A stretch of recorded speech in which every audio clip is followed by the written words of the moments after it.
take projection.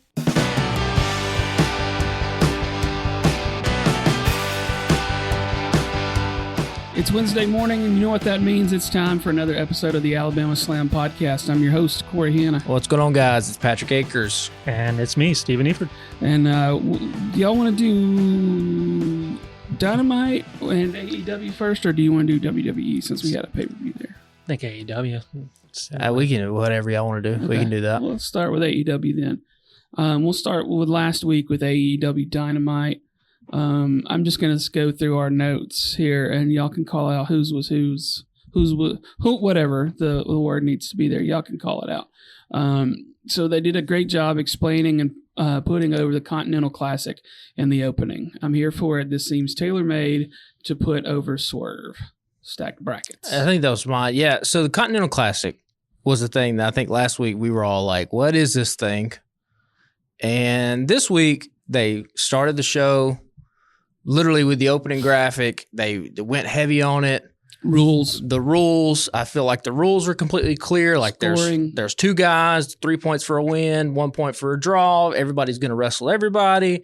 Last two guys wrestle for these three championships. I'm like, okay. A lot of times we give AEW a lot of shit because they don't explain things. Mm-hmm. Keep in mind also, WWE doesn't have to explain things because there's a history. Like, we all know what the Royal Rumble is, right? But they still explain it, though. You still get They still explain it. The Rumble by the numbers. But, like the Dynamite Diamond Ring thing, I felt like from earlier this year was just kind of like, okay, so there's a battle royal, and then but they don't win it. They still have to wrestle. Like, it was confusing. Mm-hmm. The Owen Hart Cup, like, what even is it? Is it a title? Is it not a title? This was like, nah, here's it is. And here's the dude you should pay attention to. Here out comes Swerve Strickland to start the show fresh off his win. I thought this was fantastic. This whole bracket and stack brackets, you've got... This is where I start getting curious about some things. I think this is an amazing thing. I love these tournaments because it gets me to care about the people because I know what they're fighting for. I know why they're trying to do it. I know how they're trying to do it. Yeah. Got half the show out of these three matches because each one is going to like roughly 15 to 20 minutes, 20-minute time limit. Yeah. The thing, I didn't mean to cut you off. I'm sorry. The thing I like about this is like, usually with some of these tournaments sometimes is there's like a lot of mid-card people and you're like, oh, well, they have no shot. Basically, anybody on this fucking tournament could win this thing. I mean, you would be surprised at some of them if they won it. Jay Lethal and Daniel Garcia, if either one of them wins, I'm shocked. I mean, sure. But Danny Garcia has a shot. I think this was in the notes. He has a shot to come out of this as like a scrappy underdog. I kind of thought that like, if you gave me the pencil, like how would you book Garcia in this thing? I would have him do a draw with all these people. He'd be the only guy that would just like, one. Of course, he's not going to win the tournament that way. Right. But, like, you can build up a scrappy kind of underdog like that. But no, like you said, Swerve's in this fucking thing. Jay White's in this thing. Kingston. Like. Now, because you watched all this. Mm-hmm. If you had to rank the 5 that happened so far, or has 6 happened? There's been 5. It's weird because Danielson hasn't wrestled in the blue group yet. Yeah. So all of the gold group guys have already wrestled. And then the blue group is of course, they're waiting for Danielson's injury, but if you had to rank those 5 matches, who did the best, who had the most fun, the one you enjoyed most, how would you rank them? Who's your number 1? I think Moxley and Mark Briscoe at the end of the show at Dynamite I liked that a lot. And then I thought Swerve Strickland looked strong because Jay Lethal wasn't as competitive as like Mark Briscoe was. I thought that was my first one because I felt like that match had more. I understood the psychology of it. They were more in chemistry together, whereas, don't get me wrong, my number 2 is your number 1 right now. So we're right there. To me, that Jay White Roosh match, I fell asleep in it 3 times. Oh, I still like that match. I think I got my note in there. I thought that was still great. The chop fest that went on for 3/4 of that match. Yeah. I could not keep my attention with it. I could care less about Jay White right now because he is such a goofball that's gone from your top guy to your mid-card scene. Yeah. He's Jay White, though, like, there were reports, and probably as he should have been, there were reports he was not too happy coming out of Full Gear. I wouldn't. Out of that main event. I wouldn't be either. this is kind of a rehabilitation project for Jay White too. Especially like if you go and like watch the online exclusive, which is they kind of on Collision cut everybody into one big package, but they're interviewing all the winners after the fact behind the scenes. That's where Jay White flourishes. Like those New Japan press conferences where he came in and was just like sweaty as hell and flipping tables. I'm the only one with G1 experience. I'm going to win it. Yeah, like that's. He was the catalyst. That is where he's good. That's where he shines and excels. And he's probably got a little bit of a chip on his shoulder to kind of show out in this tournament as well. But Garcia's was good backstage too, because Garcia started basically going down that whole scrappy underdog road that you're talking about. You were saying that you already got that spot booked in there. Who's the scrappy underdog you're seeing in this thing? Garcia. You said, but there's already somebody. Eddie Kingston. Okay. Eddie Kingston, and flash forward to he lost, ended up losing his match. He's going to be the guy that's the scrappy underdog. That's my third of where I would have ranked him with Claudio and Garcia being that fourth rank. Yeah. But I to me personally, when this Continental Classic ends, I think we're going to see 3 belts on Swerve Strickland. Like, to me, he has to be the guy that comes out of this thing. Yeah, I don't think there's any way to. And that's and be the winner. I made a hand note here. In the first 20 minutes of Dynamite, there was 3, 4, 5, 6, 7, 9 belts. Yeah. 9 That's a lot belts. of fucking belts. And that's not even all the belts on the show. I wish that here's the thing. If you're talking about just straight AEW belts. But see, you can't talk straight AEW belts because they're bringing everybody's belt. You got New Japan Strong belt is there to be defended. You got the ROH belts, Pure one being defended on. I wish the Ring of Honor belts would go away. What's happened to the TV one? Is it going to be defended somewhere? Yeah, just take it back to the Ring of Honor network. I don't like that. I don't like the Ring of Honor belts. I don't mind the New Japan belt that much because there's a close. New Japan guys have the whole fucking Forbidden Door thing in the summer is a big crossover event. So I don't mind that, but just dial it down on the number of like Ring of Honor belts. But in terms of just like straight AEW belts, right now they got the same amount as WWE. I just think it's hilarious that we have a Continental Classic. They are debuting a Continental belt, which is essentially a U.S. title. Yeah. That they're pairing up now with New Japan. Yeah. Which makes it an Intercontinental, I guess, at this stage. Yeah. Well, they're what was the international title? What was it when Orange Cassidy first? All Atlantic? Yeah. And it had countries' flags in there that weren't in the Atlantic Ocean. So it's like they're not. I mean, geography's not their strong suit. But I like the tournament. But I really, I agree. This is a great. I love tournament style things because you don't have to have story behind it because it has built-in story. Yeah, and that's exactly what I was hoping when they started these statistics. That was going to be. So this is giving me that taste. It's of more sport. Yeah, it's more sport style. I would agree with that. Moving on to the next ones, that we could probably run these next couple of copy points together. So Adam Cole is clearly the devil, right? Samoa Joe is a beast on the mic and kind of bullied MJF in this segment, and when he's like, "You're my property," etc. And then we've got MJF and Roderick Strong possible team up ? Interesting. Like, we had fun speculating on if. There was a chance that CM Punk would be the devil, and that's clearly out. And we got our answer. Yeah, we'll get to that later. There's Forbidden Door. There's no there's no other logical answer at this point other than Adam Cole.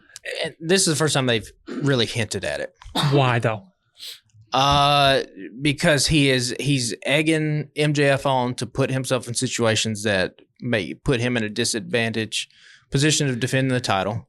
And also, there's a very keen Squared Circle Reddit user who noticed that right before the devil popped up on the screen, Adam Cole, for no reason at all, just put his hand in his pocket. Looked like he was pressing a button. And then when they came out, he took his hand out of his pocket. Because at this point, it has to be kind of blatant. Because why would your friend has a torn labrum? Yeah. And he's only going to work one program, then he's going to be out for a little bit, from what I understand. And so, if there's one dude who's going to take the title from him and have it make sense, so give me Samoa Joe. What do you do now with the Ring of Honor belts we were just talking about? This is a perfect opportunity to get them back in Ring of Honor, those belts, right? The tag team belts? Yeah, if neither Adam Cole nor MJF can defend them. The gun should have had them at this stage. Yeah, I think you can vacate them and wash your hands of it and go back around and have some kind of tournament. But Samoa Joe, I mean, listen, this is the Samoa Joe that is fantastic at everything he does. Samoa Joe is one of my go-to dudes. You put him on screen, I love seeing him. You put that title on him, because I think the title has devalued under MJF. It has not become a premier title at this stage. When you've got your top guys essentially at this stage more interested in the Continental Classic that they're doing as opposed to going after that belt, you essentially have Samoa Joe. Jay White's moved on. He doesn't care about that belt anymore. And maybe Adam Cole. But Adam Cole doesn't really even seem to want it anymore. He's more concerned about his friend. I mean, I still think the belt is, like we said, MJF, the whole show for the last 2 months has revolved around him. And in terms of like prestige, like let's not forget that like this dude was in the greatest Iron Man match of all time a couple months ago. Like he's put on banger after banger. Like that's what matters in that company. Like as much as we would like the stories to happen in AEW, like they come and they go. Well, see, this one has a story, though. This one has a solid story. It's just a story that has drug on for so long and has just been so... But this is an interesting wrinkle in it because now you have Samoa Joe. First of all, he gets his rematch. Yep. And it's the perfect way to book it because he says, you're my property. No one's going to touch you. You're going to be at 100%. It protects MJF from having to get beat up. And then what's probably going to happen at World's End is... I think this is where you do see the devil be revealed as Adam Cole or whoever, the henchman, end up jumping MJF, give Samoa Joe gets the advantage in the match. He pins MJF. Then the guys jump in the ring, and because Samoa Joe's got his belt now, it doesn't matter. MJF's not his property. He can leave, and they beat the shit out of MJF, and you write MJF off TV. But again, why? What's the story behind that in Adam Cole? Because obviously, if it's not for the belt, what is it for? Then? Adam Cole, I think you can easily explain it off as like Adam Cole, like he can reason it as I'm jumping you before you do this to me. You've done it to everybody else. It just seems like a long build for a shallow payoff. I don't think so. I think it'll be satisfying when it happens. Yeah, there's been moments like hints in the past. They haven't done a ton of them lately, but there was that who's going to turn first thing that they kept doing. I like that, and I think one of them should turn on the other one. I just don't. To me, at this stage, I stand by Tony Khan is behind the devil.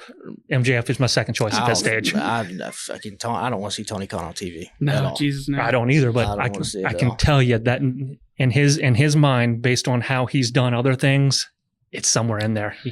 So potential team up between MJF and Roddy. Oh, I think this is perfect where Adam Cole makes his devil group, and Roderick Strong's not in it.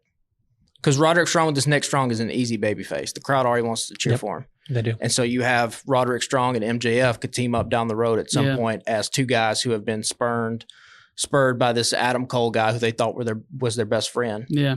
Because along this way, MJF has picked up other friends, right? The Acclaimed.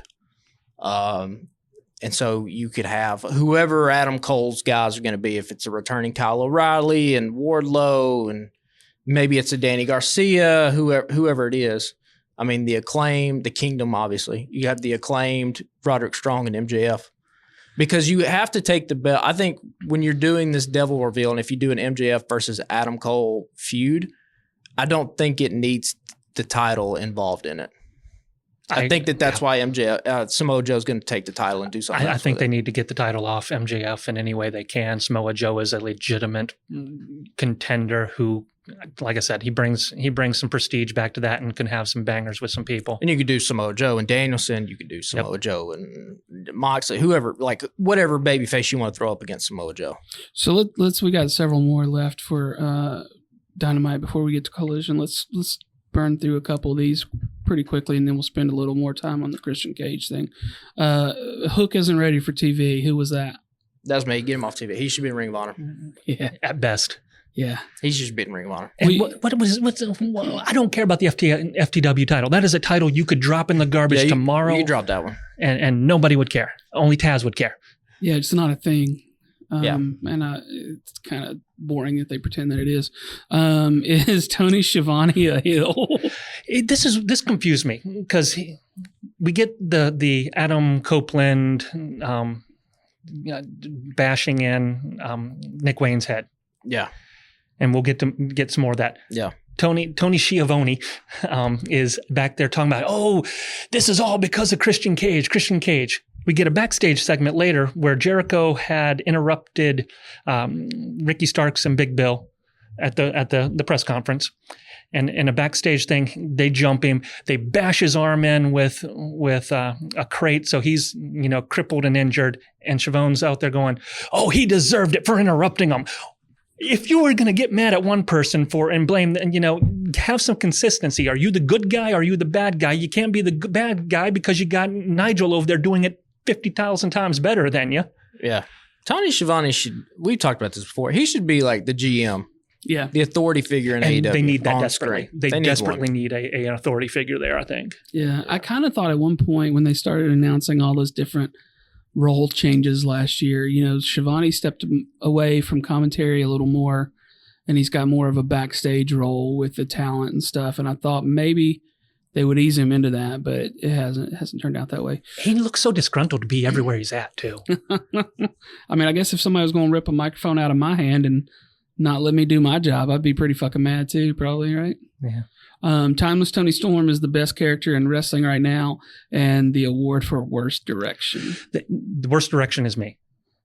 They brought her out to give the awards championship ceremony, and they think, the people out there that want to be like Tony Storm, they immediately cut to some girl in the audience who is so disinterested, bored out of her mind. She is just looking around, picking her nose, whatever. She has no desire to be watching this wrestling show, and that's who you show on your TV to show how interested you are in your champion. Part of that is on the director. Part of that is on the camera operators. Camera operators should know before the director tells them, hey, because they've got somebody designated for reaction shots, at least one person, if not more.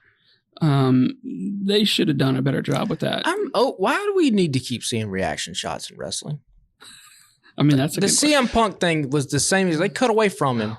If you watch New Japan will just let the camera linger for like 3 minutes.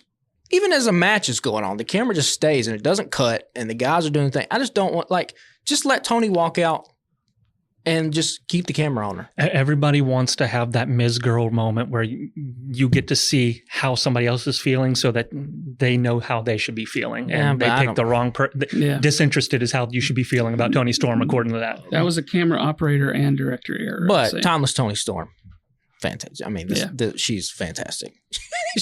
They continue to add to her character. And I think it was reported that she's working with RJ City quite a bit, which you can kind of tell because RJ City, if you follow him on social media, has a love for classic movies.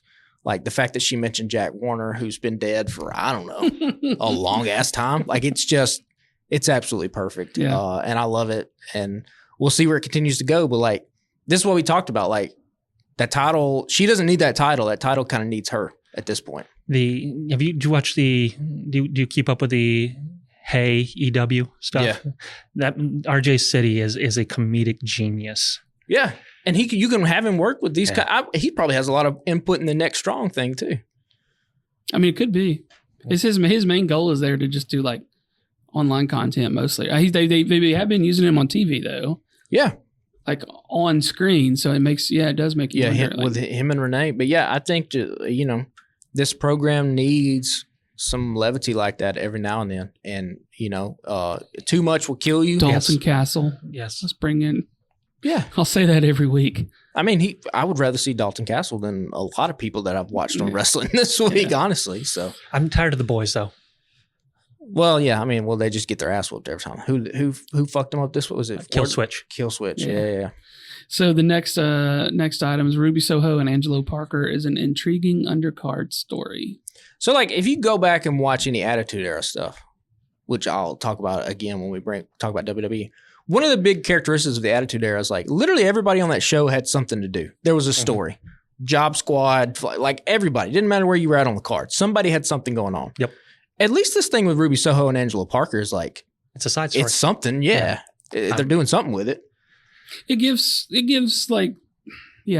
Saraya and Ruby some sort of angle. It gives Matt Menard something to play off of. It gave Daddy Magic a chance to exercise his Randy Macho Man Savage impersonation. Yeah.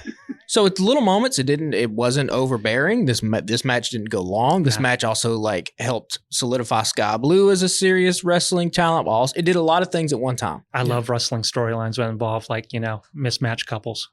Yeah. So we'll see what happens now. We'll see where they go with it. But like, it's easy. There you go. And now everybody has something to do. Yeah. We touched on this a minute ago. Mox versus Briscoe was a great close to the show, and I love that they spent time at the end to update the grid standings. Yeah, that was cool. Like, they don't expect you to completely keep up with everything, and that they're showing basically the scoreboard at the end of the show. Yeah, it's new, so beat the audience over the head with it. Yep. Make them know that this matters. This is important. These guys are fighting for something that's important, and I here's love how Moxley. they're doing it. Yeah, and here's how they're doing it. And I love Moxley. We talked about it. He's one of the biggest stars. I'm not the biggest star in that company. And Mark Briscoe is just entertaining every time he gets on screen. I want going off this because we haven't seen one match, and that's the Daniel Bryanson match. Yeah. With and this is Did where you say Daniel Bryanson? I did. I did. Brian Danielson. Took me a second. It when you change a name back and forth like that, you go and get it. I mean, I get it. This is where we have a disagreement hardcore on how wrestling happens in AEW. And I'm a firm believer that they need to tone their asses down. You got Daniel Bryanson getting ready to come, and Brian Danielson getting ready to come in there and have his match next week. Yeah. If he is not 100% healed up, with the number of people that are in your top card that are out injured, you are risking the chance, because that man will put his heart and soul in that match. He will throw his body and caution to the wind. And he ain't, if you let him do what he wants to do, he is not going to make the end of that tournament. I mean, listen, injuries happen at any kind of point. Like, you could take a regular body slam. I get what you're saying, that there is a heightened level when you work at this kind of rate. But again, I will maintain what I've always said. You have to let these guys. I'm a firm believer you have to just let these guys be who they are. I want to see him wrestle as long as he wants to wrestle. I don't care if that's into his 50s like a Ric Flair. because I enjoy watching him when I enjoy when he is on my screen. He is a great and amazing wrestler. Yeah. But he does not know how to not go 130%.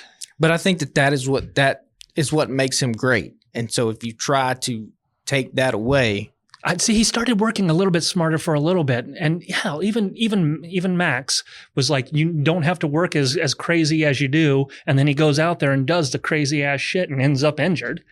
I mean, but that's what separates that product from WWE. Like, see, I don't think you need to injure your people in order to separate your stuff. Well, they're not trying to injure. Like, injuries happen, and like injuries happen. But if you don't have somebody back there saying, "Bitch, chill your shit," you got to let the guys be who they are. You got to let them. You got horses. You got to let them run. I'll stick by that till the day that I die. Because if you don't, then you're sanitizing it, and then you just become. Well, I mean, become Randy Orton and Dominic Mysterio at the end of Monday Night Raw, and you're just like, all right, I've seen this match has happened 4 times already on this. I turned it off before it got to them. Like, I didn't basically watch the. I went back and watched CM Punk, but I got to a certain point. I was like, I'm fucking tired of watching. I just think run in the direction that makes you great, and. See, I want these people to be happy, healthy, live past those moments of spot monkey glory. Here's the thing, though: if they could go be in WWE, a lot of these people could if they wanted to, but they're in AEW for a reason. I really think Bryan Danielson's in AEW to wrestle these kind of crazy matches. I think with the hoops that he would have to jump through, and I think Samoa Joe is another one that's like that. The hoops that they would have to jump through Moxley. In order to get cleared to wrestle in WWE is significantly higher because of what they are, which is a publicly traded company that has to answer to people on a regular basis, whereas AEW has the luxury of just having to answer to one person. Yeah. Right. So these next couple of talking points can go together. kind of bleed from Dynamite into Collision. Christian Cage segment. Love the name change for Luchasaurus. I think we could probably all agree there. Nick Wayne is going to be a big star. And why the fuck did the mom not cover up her son and prevent the chair shot? And then one of you guys said the telling of this Adam Copeland Christian story is fine, but there's way more interesting ways to tell it. Yeah, this is where a writing team, again, I'm going to hammer this point home. This is where when you put the idea up on the whiteboard, somebody goes, we can't have a mother just watch her son get sacrificed. No, but I mean, you knew she wasn't going to get hit just because of her ring positioning. No. I mean, she got her hand up there. You hit her with a chair, you're breaking her arm. And because what's the most interesting way to tell this story? The most interesting way to tell this story is you have Adam Copeland who comes in, right? Wants to partner with Christian Cage. Christian says, go fuck yourself. Yep. Okay? They've been lifelong friends. And now the most interesting way to say it is Christian has driven Adam Copeland so mad to the point that he's willing to permanently shelve a kid in front of his mother. Okay? What should have happened in that segment is Edge goes to lift a chair. The mother jumps on Nick Wayne. Edge realizes, or Adam Copeland, sorry, what he's about to do. And then Christian starts laughing up on the ramp because they got him. Because you are a psychopath now. Yeah, he's unhinged now. You're unhinged. We got you out of your comfort. You wanted to do this, and then it gives Christian the upper hand. And then Adam Copeland in the next can be like, "This is what I'm going to do." The patriarch. The patriarch. Sorry, but now like you've just accelerated this, and you've kind of jumped over all the parts that made it interesting, and now these two are just going to have a match in a couple weeks. And this goes back to a couple different things that I'm kind of curious about. You got the backstage segment with Adam where he gives out the reasons of why he's going to do this, how, Christian was upset that he was going to take his spot and he's beyond that. Of course, he's beyond that. He's the guy that's been in the front light for the entire time. That doesn't matter to you because you have been the one that's gotten all the glory. You don't realize what it's without. But he's built himself, well, he's taken out a dude in front of his mom. He's curb stomped, kill switch into a chair. Yeah. He has become the bad guy in this situation. Yeah. He's still getting cheered. Swerve Strickland invaded a dude's house, tormented the kid, whatever, getting cheered. The villains of this promotion are the ones that are completely over. Big thing that gets AEW, we've talked about this before. Yes, the wrestling. It's the wrestling. That's why they're cheering Swerve, because he's fucking cool. Yeah. I just think like Adam Copeland's backstage promo, like him and Christian's role should be flipped. Yep. Christian should be in the backstage being like, you're jealous of me because I'm having all this success, and you came over from the other place to try to leech off of me finally.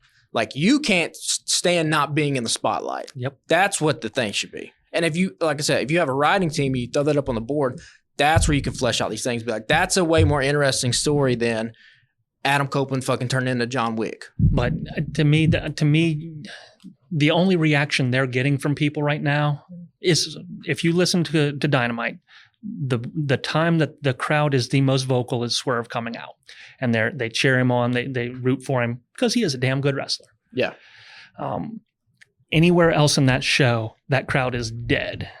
It is low key. They're not responding. But when even MJF, didn't get a great response until he started bad mouthing people, talking about how Long Island was better than Chicago or what have you. Yeah.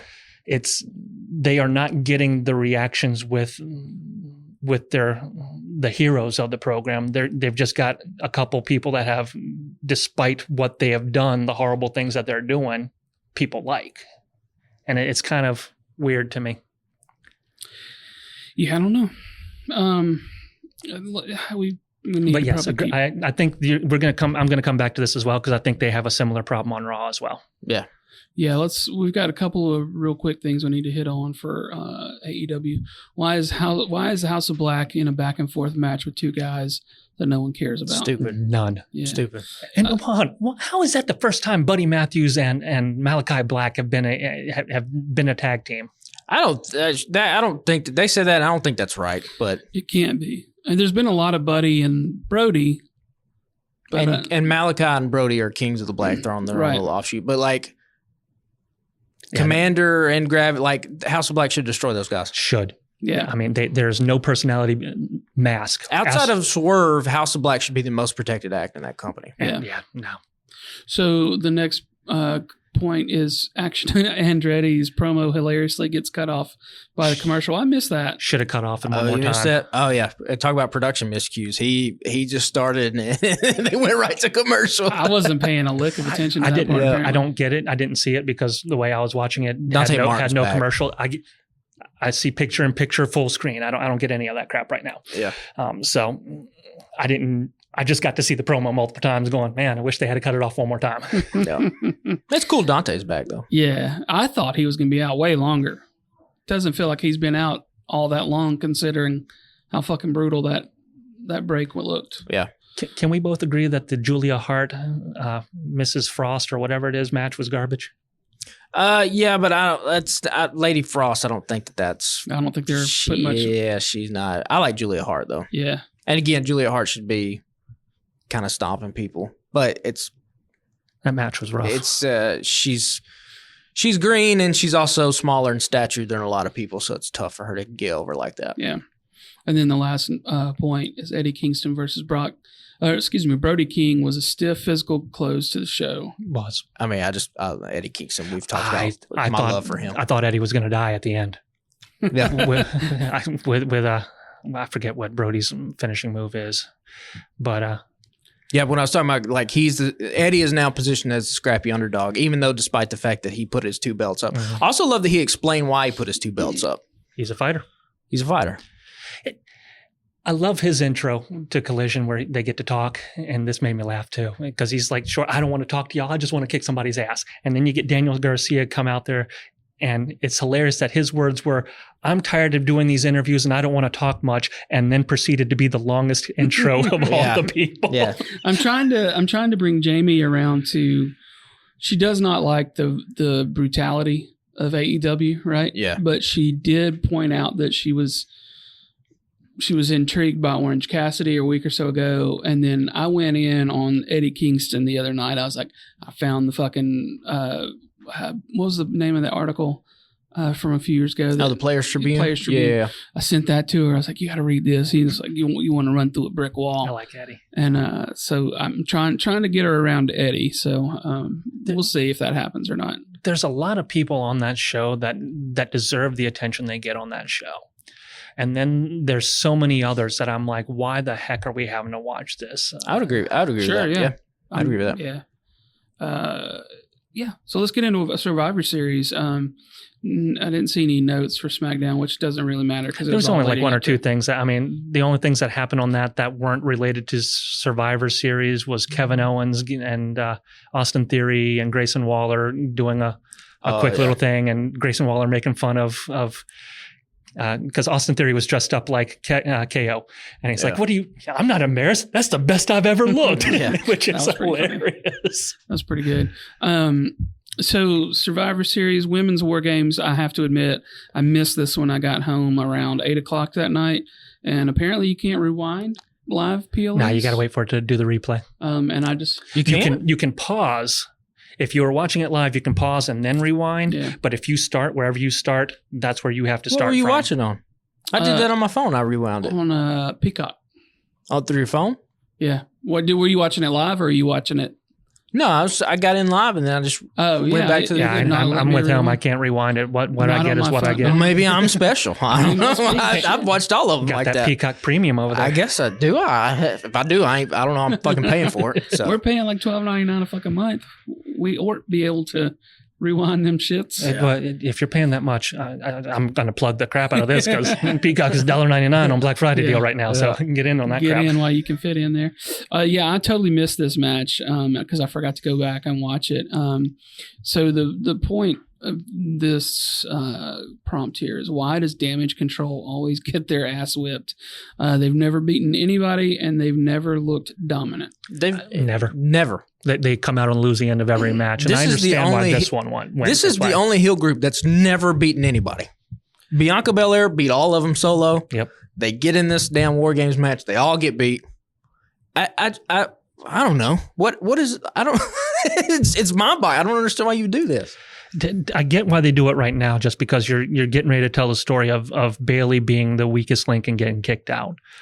And this is going to lead into the next one on here about the 3 of the 4 horsewomen comment that got brought up in this match. Yeah. Which tells me they're negotiating to get that 4 horsewomen back to do them versus New Damage Control, which will be, it'll do another pop like the CM Punk pop, honestly. Yeah. But this, I mean, Bayley taking all the abuse with shoving Kairi Sane out of the way, and Kairi Sane just over there kicked back on just watching her take finisher after finisher after finisher. Yeah. That is, this to me at least is a storyline loss, whereas the other ones they should have been going over.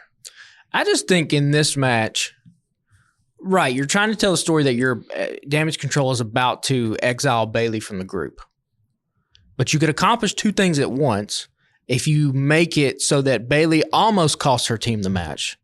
But then Io, Asuka, and Kairi are such a dangerous threesome that they're able to win the War Games match, and then Bayley can be the weak link. Because what do you get? I don't understand what you get by having a random pairing of Bianca, Charlotte, Becky. Shotzi should have ate the pin. What the? Shotzi can't be at the top of the fucking cage. 100% on that one. Shotzi should have been eating that pin. But from those other 3, they are your super group of WWE. Yeah, but I just think I just have a staunch philosophy that it doesn't matter what kind of 2 single superstars you put together, they should not be a group, a faction. Shouldn't have, like, if you bring 2 individual superstars together, okay, they shouldn't beat whoever are the tag team champions, because that's what makes tag team wrestling different.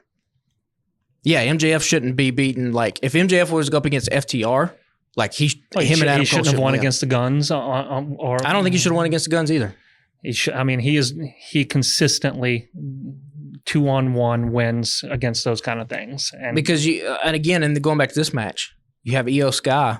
She's the women's champion. Yep. Does she feel like the most important part in that group? Oh, no. Flair and Becky Lynch were your highlights of that group. But if you do it where Damage Control wins and Io Sky and Asuka and Kairi come out victorious and Io's at the top of the cage with the belt, yep, you accomplish everything. This was just backwards. It is, but I'm still kind of this is the loss that made the most sense to me out of all the garbage that they've gone through, because they have just consistently gone through stupidity. But they continue to eat losses. So the next prompt here is Network seems to have updated a new best of I'm telling you, that was within 13 seconds of the end of Survivor Series. You go back over to the network and suddenly there was a whole new channel on there of all these best in the world. Oh, really? Yeah. I mean, that's funny. CM Punk through the ages. That's funny as hell. Let's save this one for later. Gunther versus Miz, Clash of Styles. This we have a difference on how we view which matches are important to us. You all have with the AEW kind of view, love the high flying, the high spot moments, whereas this was a match that was consistently steady, consistently good, that brought me back to kind of like nostalgia matches in a way. This was a guy who was going up against Gunther, who had a completely different physical style, and it was just a solid progression. Psychology was there of how it was happening and why things were happening, and made it feel like we knew the Miz was not going to win. But there was moments throughout it that I thought Miz was going to shock me. Counterpoint. We've never said that the high-flying aspects about AEW were our favorite parts. I say high-flying, and I'm using that in a very broad sense of the fast-paced, action-oriented stuff that they're. I like the fast-paced and impactful stuff, but that's what this match. This is what Gunther does in WWE. This is that style of it. Some of my favorite matches and one of my favorite wrestlers in AEW is Eddie Kingston, who he is slaps just a the shit solid, out of people. Yeah. But when we're talking here, y'all are popping over like the Swerve Penta match, which to me is when people are having to position themselves and stand there for a moment to get the moves over kind of stuff is what takes me out of all the things. And that is one of those matches where, because Penta is built into But at that. least the wrestling is good. Unlike last night, I cut it off when Natalia and whoever her partner was last night decide they're going to the ring. It's like, who gives a shit? That was a garbage match. There's too many of them. But this and Survivor, like the Gunther Miz match, is a good example of what I think you're talking about and what we're talking about. Like the wrestling itself in that match meant something. Yes. Whereas a lot of times in WWE, I think that's what I like It about just the Gunther doesn't. character. Is he's like, That's what he's built fuck on. everything else. Yes. yeah, that's what he is. He's not a sports entertainer. He's a wrestler. And that's Wink. Well, wink, wink. Sure. In that company, that's as close as what he gets, Yeah. right? But he has built, but like he boots to the face, the chops. Yep. Like he's laying his shit in. He's an old school kind of mentality Yeah. to it. And so, yeah, I thought this was, I thought the Rhea Zoe match, which we'll talk about, I That thought was it the was weakest on the card, honestly. I liked it, but I think this was probably, Gunther and Miz was probably the best. Yeah. You saying that over the 2 War Games? When you see, and I didn't write this in the note, it's really tough to watch the War Games and watch any kind of like quote unquote hardcore match in WWE when like a week ago you saw a dude staple somebody's face. Like it's a different feel, dog. You just It watch is. these War Games matches, you go, oh man. But even the War Games matches of Ooh, the he past, got a kendo stick. even the War Games matches in like the 80s, Yeah. Oh yeah, they're bloody, they're yeah. brutal. I get They're- that WWE can't do that, but at some point you're like, if you can't do it, just don't do a War Games match. Oh, see, I'm not disappointed that they do it, and it gives me a way to see it. Don't get me wrong. I love ECW. ECW is when people say AEW is like WCW. I don't get that. They are more the ECW to me in the sense that they are trying to push those limits, kind of. They're moments. early Ring of Honor and ECW. Mhm. That's what they are. But I'm disappointed that we had a Rhodes in a War Games match and he didn't bleed. I am disappointed in that. Yeah, you get. But I'm not. I thought they were solid matches. I thought they were entertaining. But I do think that the Gunther Miz match borderline stole the show. Yeah, it's hard to argue that. Santos and Lee lasting 7 minutes is a good thing. This is where, because we were talking about how when I was like Dragon Lee versus Cedric Alexander was worth my price of admission. I don't need, and this is where it lost me with the Jay White and Roos match. I don't need a match to go 20 minutes just to go the distance of 20 minutes. Having that condensed in this particular show, no matter what they did, that was not going to be the lasting impression that we got from that show. It was going to, up until the very last 30 seconds, the War Games matches were going to be the things that people talked about. They could have gone 50 minutes in there, and they would have had to have a majority of the show in order to make them something that was going to last beyond the highlight of that moment. I think we got to see Dragon Lee as a performer excel. I think we got to see Santos show off what is going to make him excel as a villain in this. And that's going to be our mid-card kind of storyline for a little bit. But I don't think it needed to be a huge, long, drawn-out match. I think the short time, short spotlight it got, make the most of what you get kind of thing is what they did well. I still know why I was on Survivors. Like, Yeah, this felt like this could have been. SmackDown. could have been Yeah. the highlight. Yeah, the main event of the SmackDown. And evidently this was what they planned the entire time. Yeah. They intended for Carlito. Jeez. they intended for Carlito to get injured and for Dragon Lee to step up and show off that he is what, as Rey Mysterio says, the future of Luchador. So Rhea Ripley and Zoe Stark, and then in quotation, who's next? You know, the only reason to watch this would be to see Rhea, and it was not much of a match. I didn't think. It was a decent match, but on this particular card, I think it was the one that was the most lackluster. Yeah. I guess Nia Jax, is that our answer here? And that makes me sad, but Yeah, this is what I'm talking about, where there's just so many people on WWE that, like, In her defense, she's improved. You say so. Still don't care. You say so. I mean, yeah, if she went, still don't care is the if she went from a 1 to a 2, then she's a that's- solid 2 now. She's a solid 2. doesn't Anybody mean she needs would- a shot at Rhea Ripley. Well, they're buying their time until they get to WrestleMania because it's going to be Rhea and Becky. If Rhea and Becky, Rhea is going to take one of the top women. And here's where, again, if we get the 4 horsewomen against the new Damage Control, that means it's Belair, and Belair is the one that would get that win. I mean, maybe. Somebody said Triple H gave me a raging Cliffy with so many cliffhangers. That the end of War Games, there were so many cliffhangers left open. We had obviously the great return of Danhausen on EEW, and R-Truth and Randy Orton, and then he who shall be named later. So you had that cliffhanger of what was going on. You had the stories of Drew McIntyre storming out of the ring, pissed off, leaving the arena mad. You had Seth Rollins down on the floor yelling, "I'm going to knock him fucking out," flipping off but you birds. don't see any of that until. But still, that's the next couple hours from then. Yeah, you had the Bailey backstage interview where she's on the cart icing up going, I don't know where my team is. Tell me where my team is. There was just so many cliffhangers that left you. It was solid. Hey, we just did some stuff, and I'll give them credit for, I was sitting there on the couch watching it. Cody gets the pin. Uso and Randy too. So you had that cliffhanger as well. Yeah. So Cody gets the pin. They're celebrating, yada, yada, yada. Jamie says, "Hey, can I ask you something, or can we talk about something real quick?" And I was like, "Yeah, wait till it's like credit. There'll be a copyright in a second. It shouldn't take more than another minute or so." So we're watching. Copyright shows up. I start turning the volume down. I was like, "So what do you want to talk about?"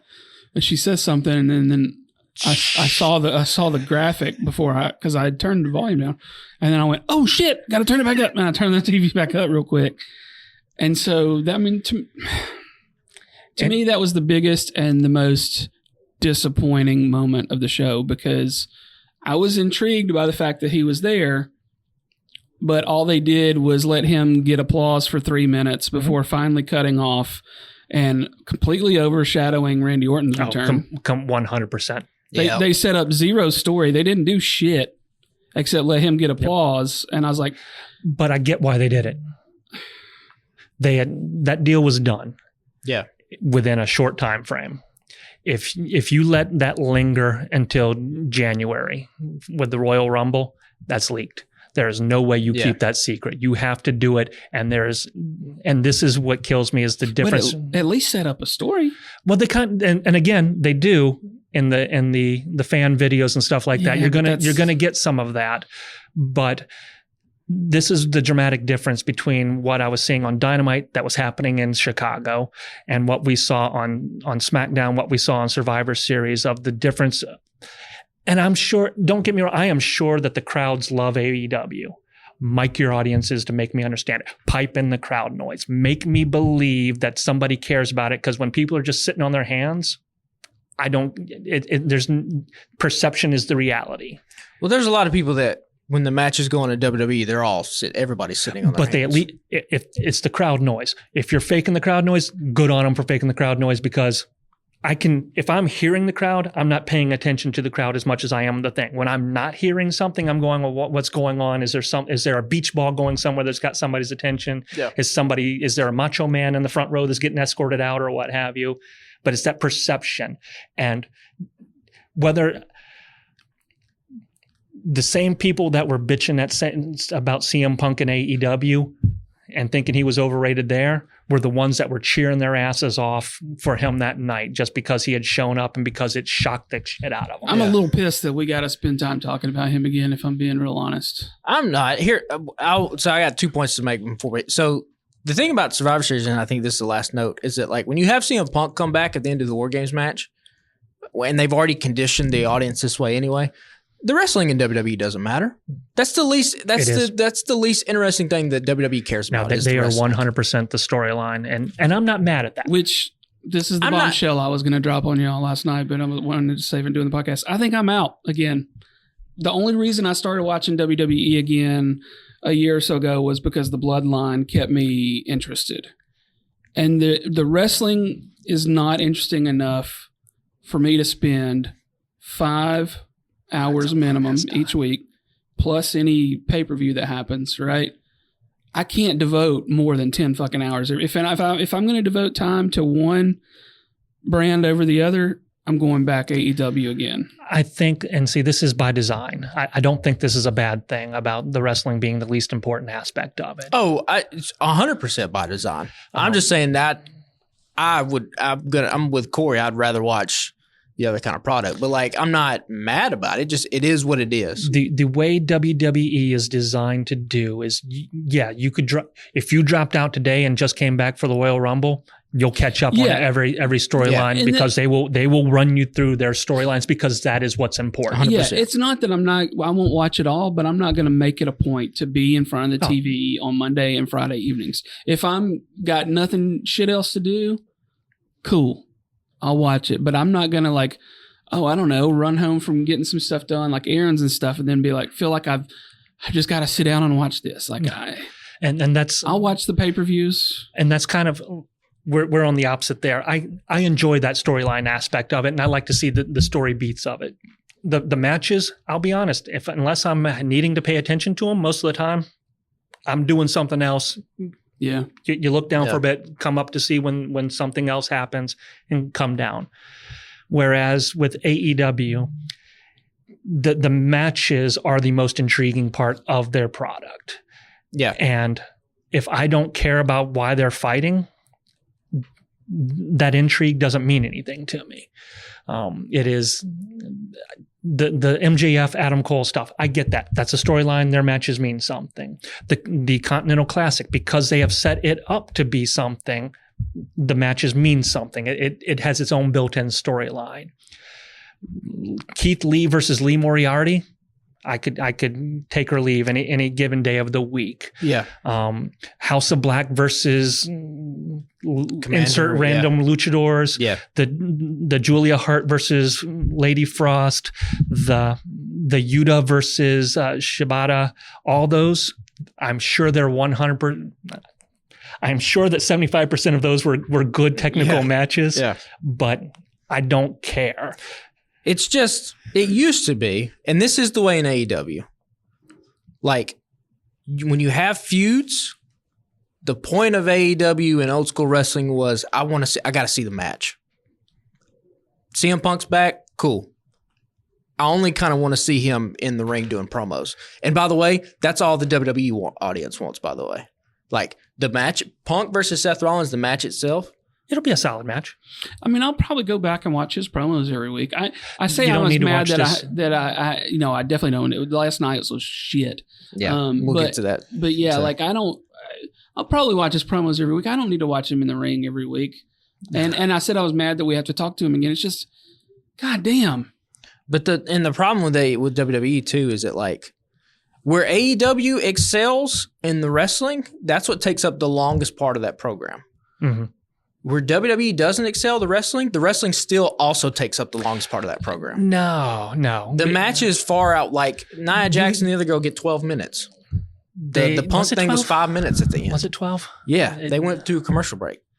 Okay. I'll have to go back because I know like a lot of them were getting about 7 to 10 with commercial. And the little backstage segments, like the thing that was great about Monday Night Raw, like I thought the best backstage one was Sami Zayn and Drew McIntyre. That was 45 seconds. That was cool. And then we got to go back to the ring and see. But see, that was part 2 of a segment. Yeah, that was part because and while you hated the product of Raw, the parts that were the parts that I dug the most weren't the matches. I'll agree with that 100%. I disagree with you on the Randy Orton Dominic one just because that was fun. I thought Dominic got over what he needed to get over. You got to see Randy doing his thing and Randy being Randy. Huge ass guns now. I don't know what he was doing, but he came back with some big ass arms. He's jacked. But the intro to, I forget who opened up the show even. Rhea came out. Randy Orton came out. Randy Orton came out, and Daddy Orton was out there. You got Rhea, who is the only.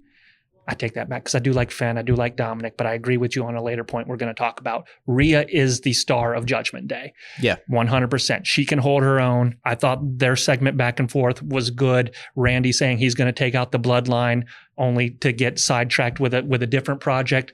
Great. We're gonna get that. You get Drew McIntyre coming out there giving his speech about how he's getting rid of Jey Uso, Seth Rollins saying he's the working man's champion, only for Drew to get cucked by Jey once again, and having that moment. Sammy speaking his truth because Drew spoke his truth. It's 100% true. Yeah. Sammy spoke his truth. It's 100% true.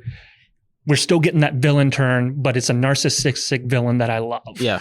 So I think they'll have a solid match when the pay-per-view finally comes around.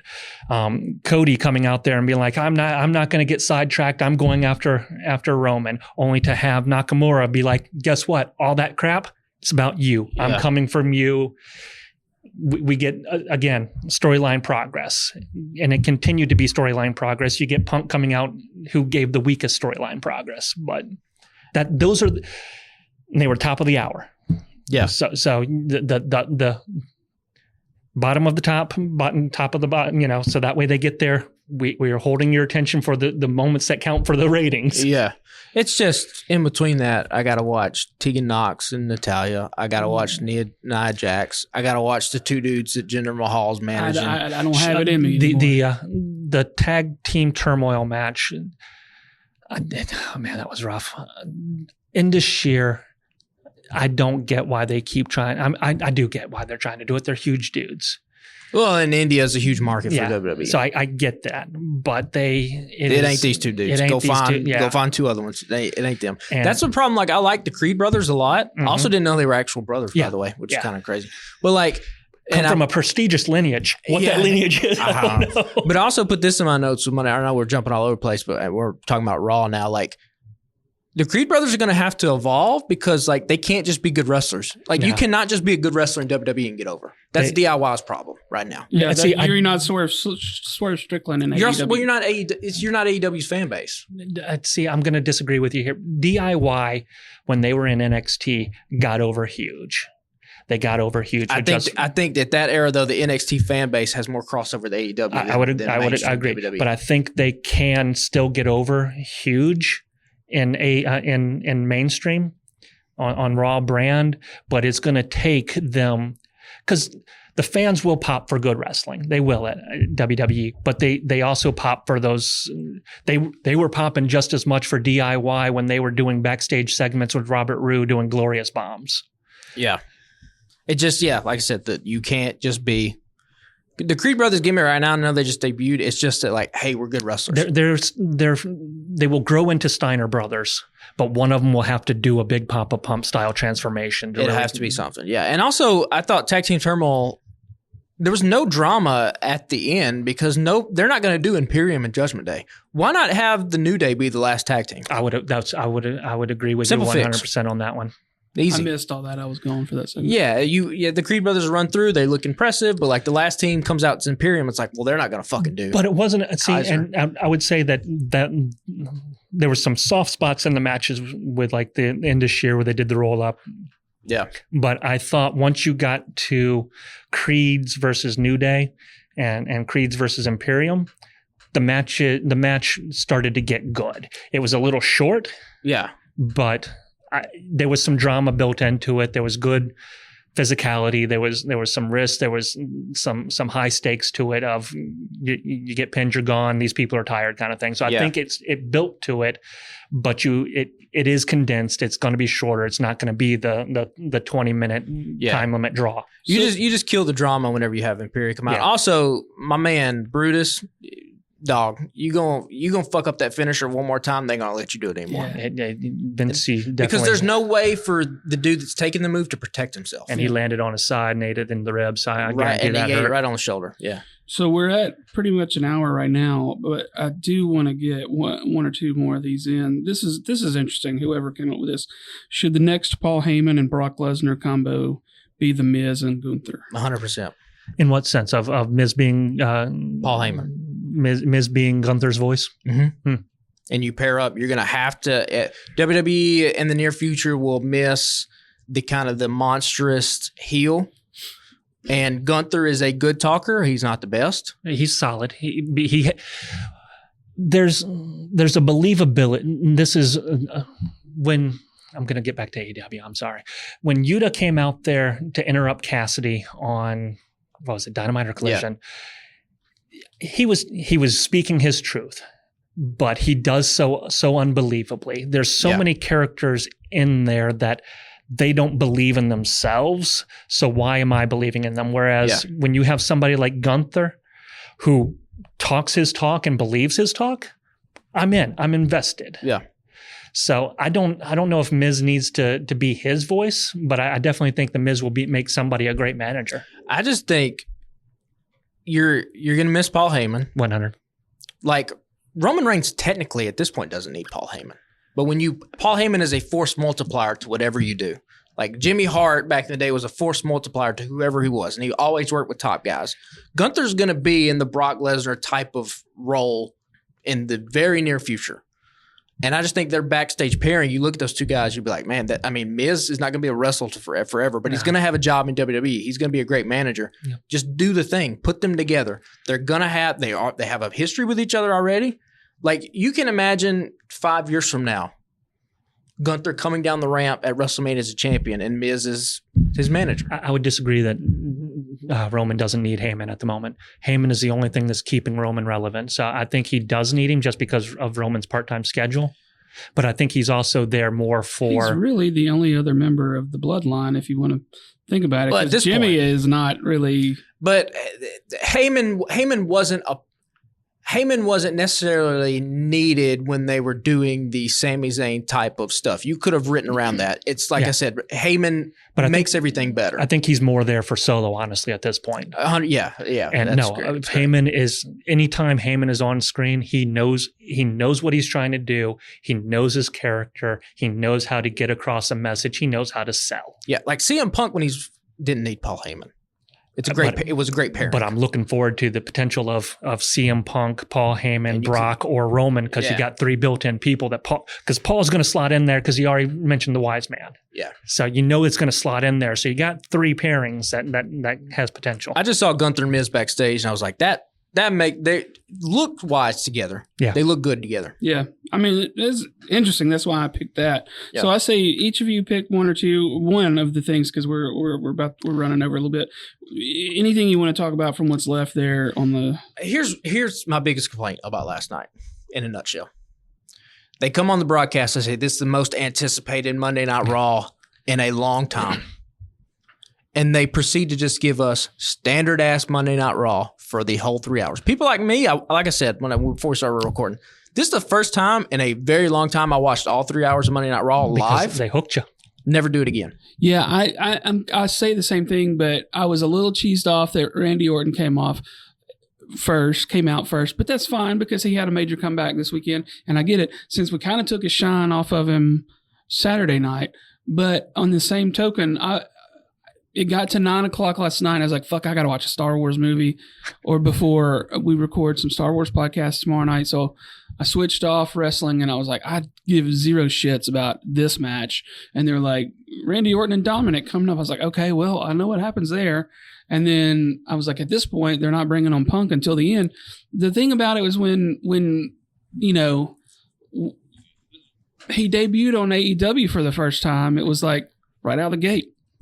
Hey, well, there's a difference. There is a huge difference between that and this, though.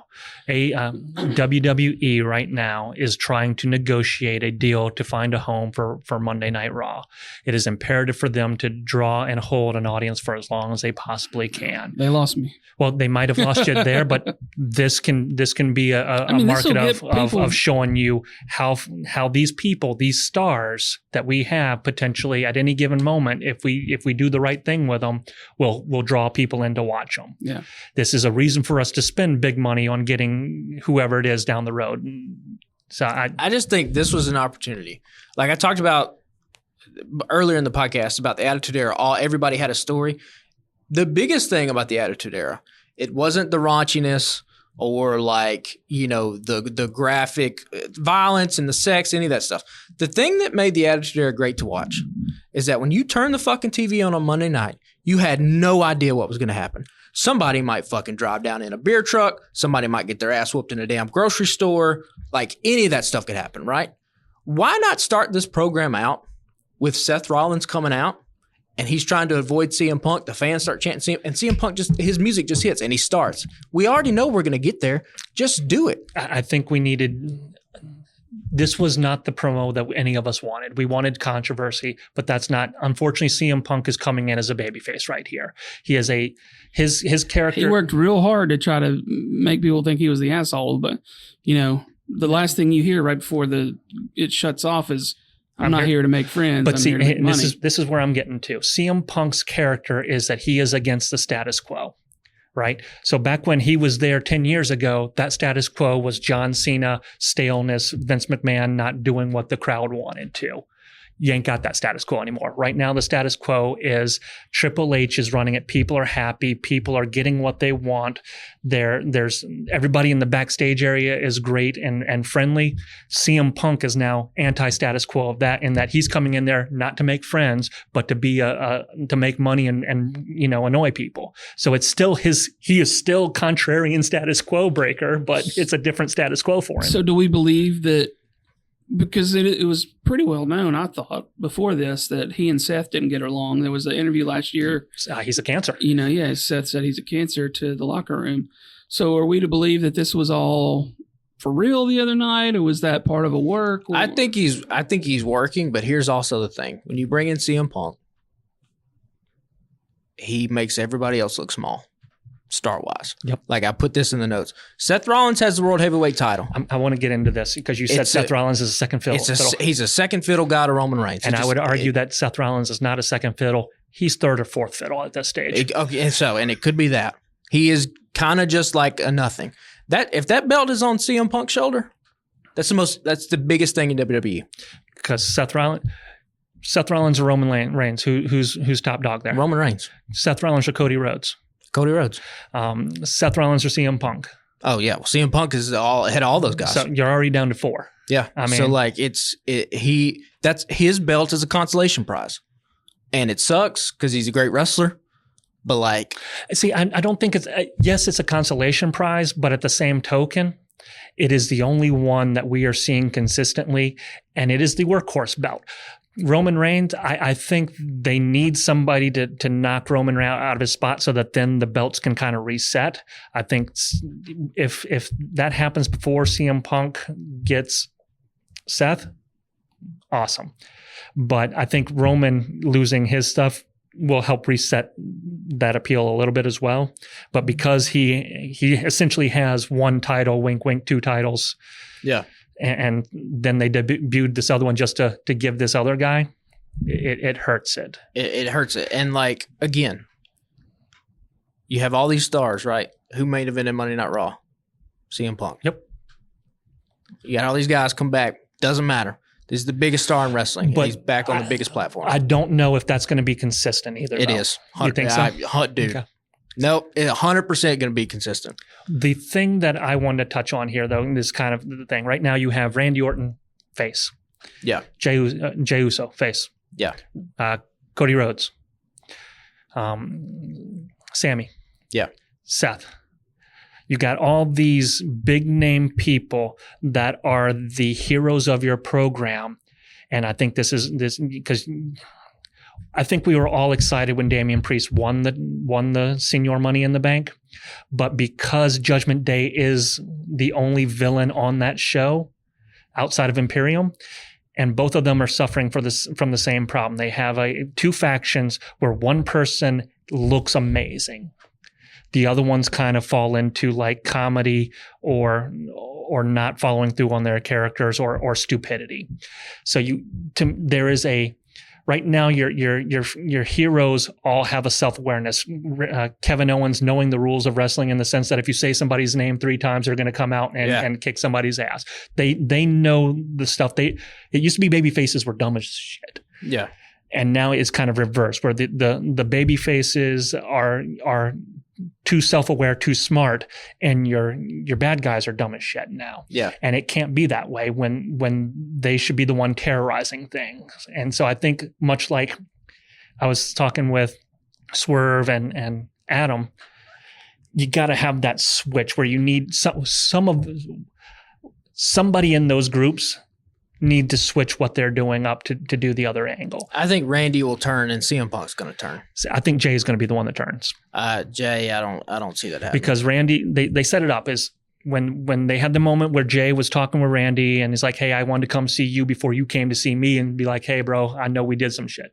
And this all said, I love that Randy acknowledges that he is an asshole and has done some stuff. I don't care that they did that stuff. I would have done that stuff. What makes me mad is, I think Punk will get the turn probably quickest, right? Because we already know that, or public perception is that there's heat between he and Seth. So why not play into that if you can make it work somehow? See, I think Seth turns before Punk on that one, because they're going to... I don't think so. There were rumors that part of the reason Cody left was because Punk got paid so much money to come into the company and he's not top dog anymore. So Cody was a little pissed, and then, Vince flies a fucking plane to go get him. Yeah. And he felt like a, big man on campus again. So, but Jay, when he was like, if you're not part of the bloodline, I got no beef with you. To me, that's setting up the fact that Jay is eventually going to pop back into that bloodline story, and he's going to be on that team. Something's going to happen that's going to draw him back into that circle, which is going to get us the Jimmy J match, that maybe a Kevin Owens and the Usos again. But I think that bloodline story, I know they keep hinting that Cody is going to be at WrestleMania for Roman this year. I don't think it happens. Bro, if it doesn't happen, I'm done. I'm going to be with Corey. I'm done. I'm done with WWE. Because I think night one has got to be Cody and Roman. I think now you've got your two main events. You have I think somebody screws Cody out of that Royal Rumble win. That's who he ends up facing on WrestleMania. Roman, I don't know who he's going to be going after at that stage. They still keep the rumors of The Rock coming back through. I know that's long past where you want to be, but that's WWE's motive all the time, is always pulling the trigger a little too late. If Cody doesn't get the belt this year, walk your ass back on AEW, big dog. Let this contract run out and go on back. Because if you ain't the dude this year, you ain't gonna be the dude. I'm so bored by Roman Reigns. Sami Zayn saved the Bloodline story last year. 100%. If it wasn't for him, it would have been a hell of a lot shorter. That's what made me watch WWE again, right?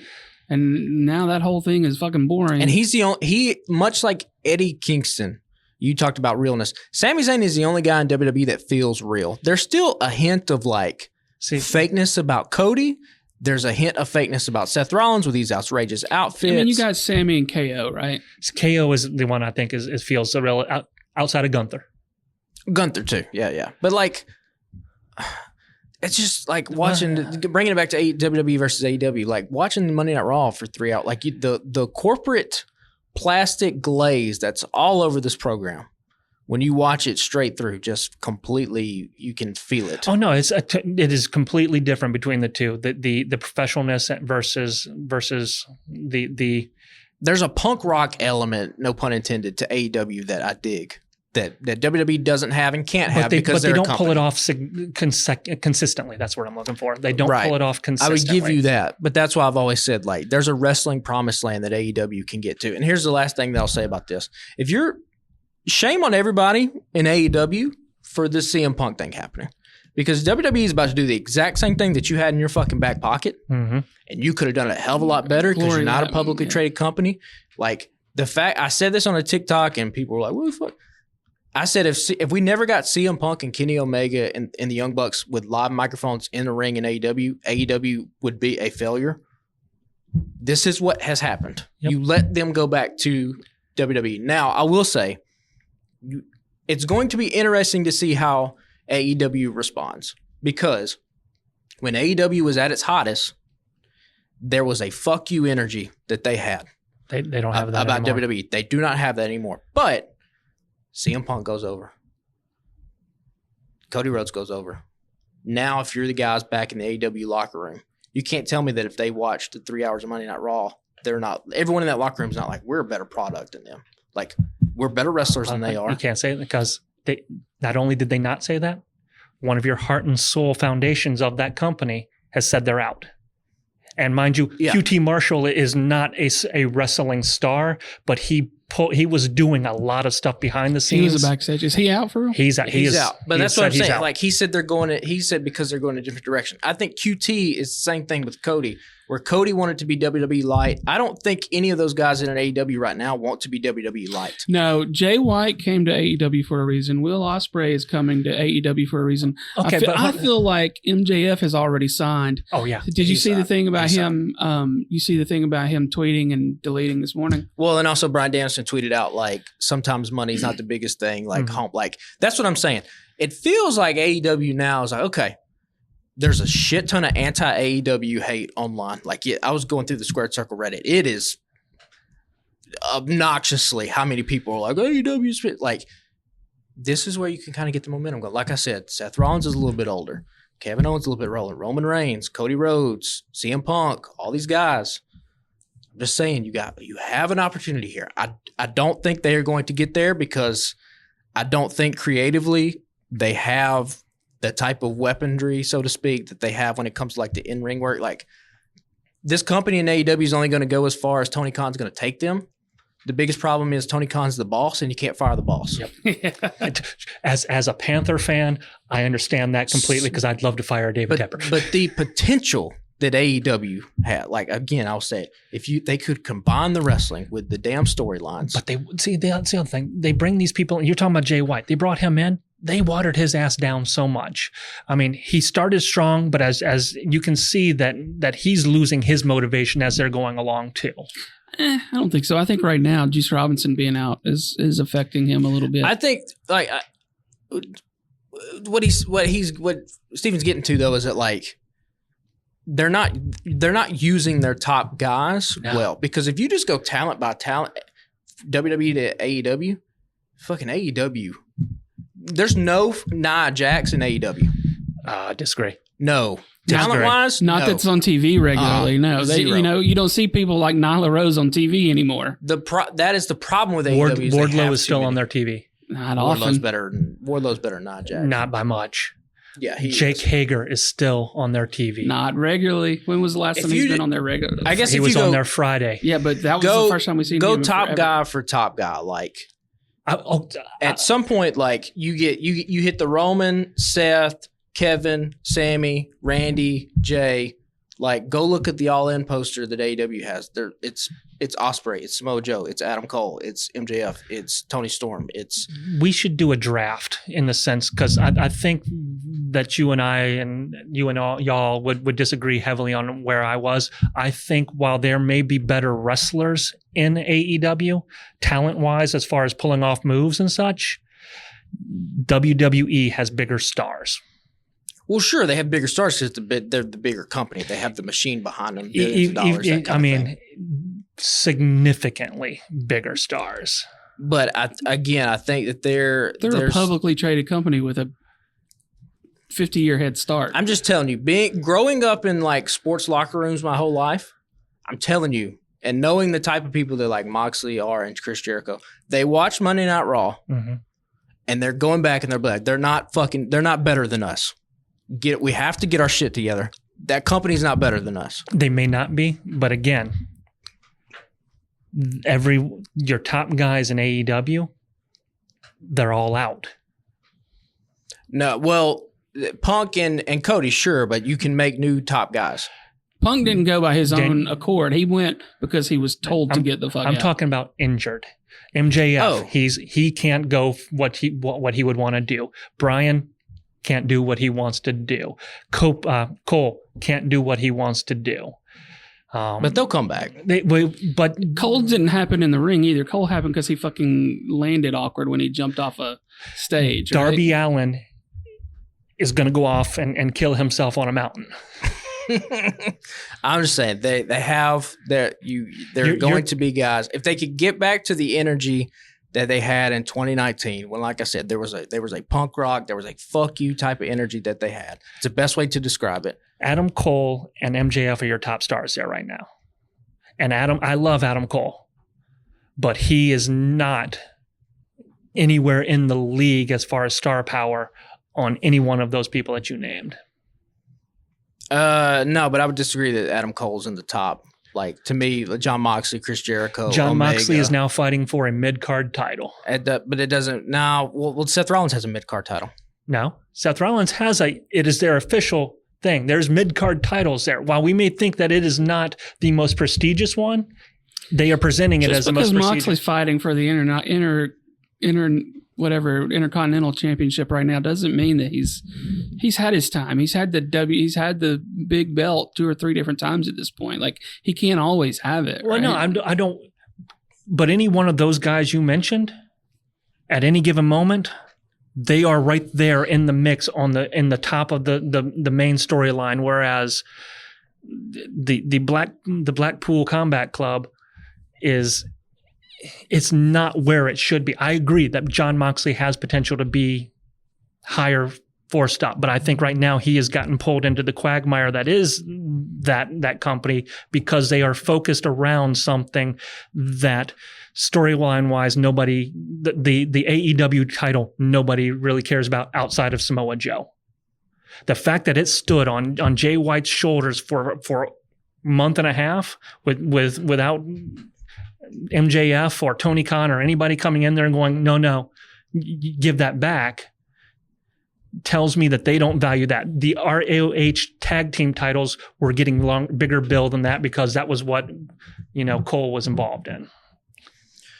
Just tit for tat. I'm telling you. Like I said, growing up in locker rooms, that's going to be that's the mentality that locker room is going to have. We will see if they can pull it together. Y'all have fun with them 5 hours worth of boring shit every week. I'll watch the PLEs. I'm going to go back to watching WWE how I watch it, which is fast forward and do most of it. I just can't. I can't do it. I was not in a good mood yesterday.